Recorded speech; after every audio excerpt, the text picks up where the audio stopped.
आपण पाहताय लोकशाही, महाराष्ट्राचं सर्वात तरुण मराठी न्यूज चॅनल. लोकशाही, एक नवा विचार.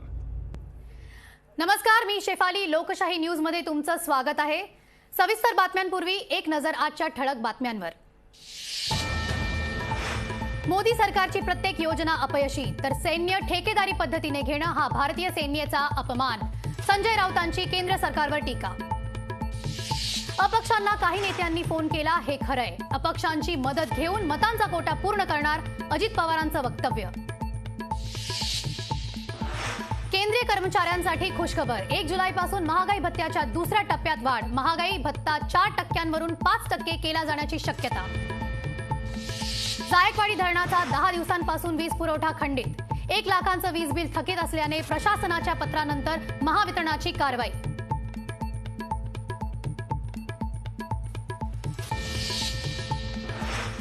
आता सविस्तर बातम्या. रामराजेंनी राष्ट्रवादीला मान खाली घालायला लावली अशी जहरी टीका भाजपा आमदार जयकुमार गोरे यांनी केली आहे. तर विधान परिषदेच्या निवडणुकीत आमचे 5 उमेदवार निवडून येणार असल्याचा दावा देखील त्यांनी केलाय. रामराजे साहेबांना काय माहिती नाही आमच्या मानखटावच्या नेत्याबद्दल आणि मातीबद्दलही का कसं आहे माहिती नाही. त्यांना मानखटावचं नाव काढलं आणि जरी तिथल्या आमदाराचं नाव काढलं तरी त्यांना मला वाटतं बिलकुलच आवडत नाही. त्यामुळे त्यांनी आजपर्यंत त्या मानखटावला पाण्यापासून वंचित ठेवायचं पाप जर कुणी केलं असेल, किंबहुना आज राष्ट्रवादी काँग्रेस पक्षाला जे मान खाली घालायला लागते, किंबहुना राष्ट्रवादी काँग्रेस पक्षाच्या हातून हा मतदारसंघ गेलेला आहे, किंबहुना राष्ट्रवादी मतदारसंघ काँग्रेसच्या हातातून माढा मतदारसंघ गेलेला आहे, याला कारण कोण असेल तर रामराजे निंबाळकर आहे. नवी दिल्लीत राष्ट्रपती पदाच्या उमेदवारासाठी विरोधकांची बैठक घेण्यात येणार आहे. शरद पवारांच्या अध्यक्षतेखाली बैठकीत चर्चा होण्याची शक्यता आहे. संसदेच्या हॉलमध्ये 21 जून रोजी ही बैठक पार पडेल. 17 राजकीय पक्षांना या बैठकीत निमंत्रण देण्यात आलंय. निवृत्तीनाथांच्या पालखीचे सिन्नरमधील खंबाळे येथून प्रस्थान सुरू झालंय. पालखीचं नगर जिल्ह्यामध्ये आगमन होणार आहे आणि आज पारेगाव येथे मुक्काम असणार आहे. संत श्रेष्ठ श्री निवृत्तीनाथ महाराज आषाढी वारी पालखी सोहळा सन 2022 सिन्नर येथील काही क्षण पाहूयात.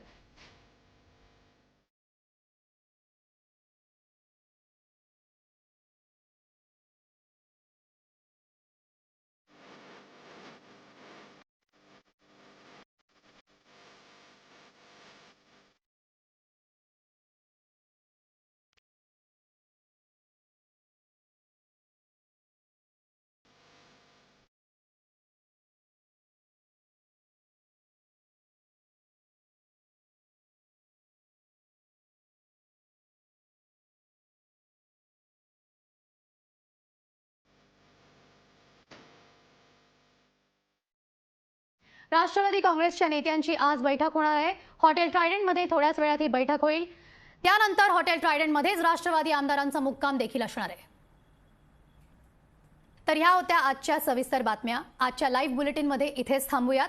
अशाच ताज्या घडामोडींसाठी पाहायला विसरू नका तमाशा लाईव्ह, तुमच्या जवळच्या चित्रपटगृहांमध्ये 15 जुलैपासून. मी शेफाली.